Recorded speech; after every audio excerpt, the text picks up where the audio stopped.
मथुरा में देवी चित्रलेखा जी ने किया केसी घाट पर यमुना महारानी का चुनरी मनोरथ। कार्तिक के पवित्र माह में पूज्या देवी चित्रलेखा जी ने विगत शनिवार को वृंदावन के केसी घाट पर यमुना महारानी का चुनरी मनोरथ आयोजित किया। सर्वप्रथम देवी जी ने अपने सहयोगियों के साथ यमुना मैया का पूजन अर्चन किया।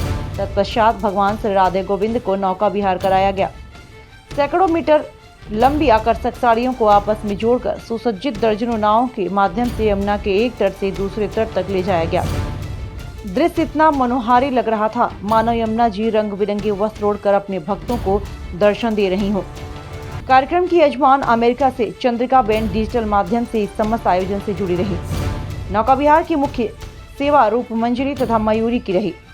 कार्यक्रम में सैकड़ों भक्तजनों के साथ साथ कथावाचक संजीव कृष्ण जी, कथावाचक आचार्य इंद्रेश जी, आचार्य शिव प्रसाद तथा श्रीमान कन्या कृष्ण जी, माधवी किशोरी जी, साध्वी सीमा जी, सुमन किशोरी जी, कृष्णा देवी की गरिमा में उपस्थिति रही। देवी चित्रलेखा जी ने यमुना की महिमा का गुणगान किया। उन्होंने कहा, यमुना जी कभी भी अपवित्र नहीं हो सकती। वर्तमान में वह प्रदूषित हो चुकी हैं।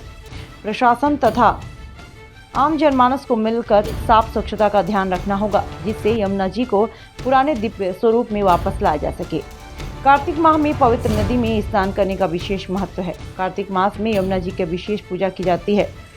इस माह में यम द्वितीया के दिन यमुना का स्नान करना विशेष शुभ माना जाता है। कार्यक्रम के अंत में समस्त भक्तजन भजनों की धुन पर झूमते नजर आए। भंडारा प्रसाद का आयोजन श्री राधा मुरारी मोहन कुंज पर किया गया। कार्तिक मास चल रहा है। कार्तिक मास में हम सभी जानते हैं ब्रजधाम और यमुना महारानी का कितना महत्व है। तो उन्हीं यमुना महारानी की अर्चना करने के लिए आज हम यहाँ आए हैं, जिसको चुनरी मनोरथ कहते हैं। यानी श्री यमुना महारानी को वस्त्रों के द्वारा उनका श्रृंगार हम यहाँ पर आज करेंगे। ठाकुर जी का नौका विहार भी है, नौका उत्सव होगा। राधे गोविंद और ठाकुर जी पूरी यमुना जी में विहार करेंगे। इसके अलावा आयोजन यही है, 56 भोग है यमुना महारानी का, ठाकुर जी का। क्योंकि इस बात से तो कोई दोहरा ही नहीं है कि वृंदावन धाम से बड़ी भूमि इस संपूर्ण जगत में कोई नहीं है। और यमुना महारानी, जैसा हम कहते हैं ना कि आज से 5000 वर्ष पहले ठाकुर जी चले गए स्वरूप से, लेकिन बाद के जो मंदिर बने, आश्रम बने, वो बाद में बने। पर यमुना महारानी ये उसी समय की है जब से श्री कृष्ण है। तो साक्षात जो राधा कृष्ण का प्रेम है वही पिघल कर के यमुना महारानी के रूप में वृंदावन में बह रहा है। आज सभी भक्तों के मन में क्या है, यमुना का पानी कितना ही प्रदूषित हो, लेकिन वो रहता यमुना महारानी का ही पानी है, बस जल है। तो लेकिन इसके बारे में अभी तक कोई ठोस कदम ना तो आपके भागवत भक्ताओं के द्वारा उठाया जाता है, ना संत समाज के द्वारा।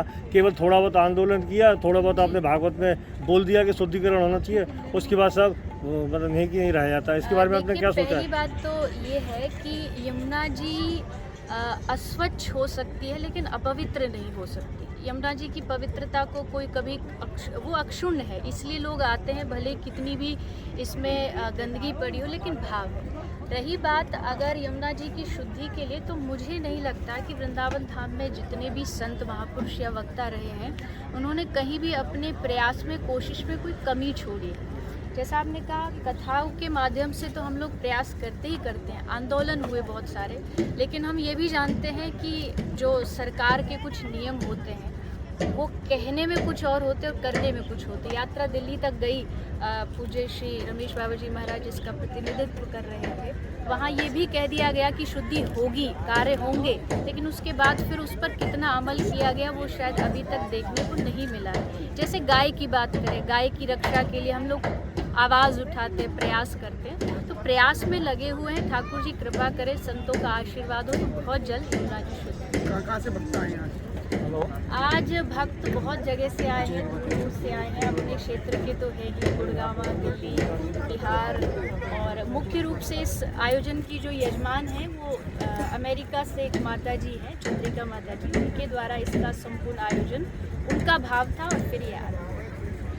यमुना जी को किसी भाव से मनाता है, कोई दीपदान दे के मनाता है, तो यहाँ हम यमुना जी का चुनरी मनोरथ कर रहे हैं, अर्चना करके यमुना जी का पूजन और यमुना जी को वस्त्रार्पण किया जा रहा है। 56 भोग भी है और साथ में ठाकुर जी की नौका विहार उत्सव है। तो आज का ये बड़ा सौभाग्य का दिन है कि ब्रज भूमि में, वृंदावन में, यमुना के घाट पर सब भक्तों को अवसर जी आप और आम जनता को क्या संदेश देना चाहेंगे इस कार्यक्रम के माध्यम से? पहली बात तो देखिए ये है कार्तिक माह जो है, कार्तिक मास ये सबसे बड़ा मास माना जाता है। आप जो भी घर पर है मन से मानसिक रूप से आप यमुना जी का पूजन करें, सोचे कि आप यमुना जी में विराजमान हैं और साथ ही साथ दामोदर भगवान की पूजन अर्चन करें और साथ ही साथ आज अगर यमुना के घाट पर हम हैं तो ये संकल्प लें कि हमें यमुना जी को स्वच्छ करना है, यहाँ की जो गंदगी है उसको साफ करना है। जय श्री राम।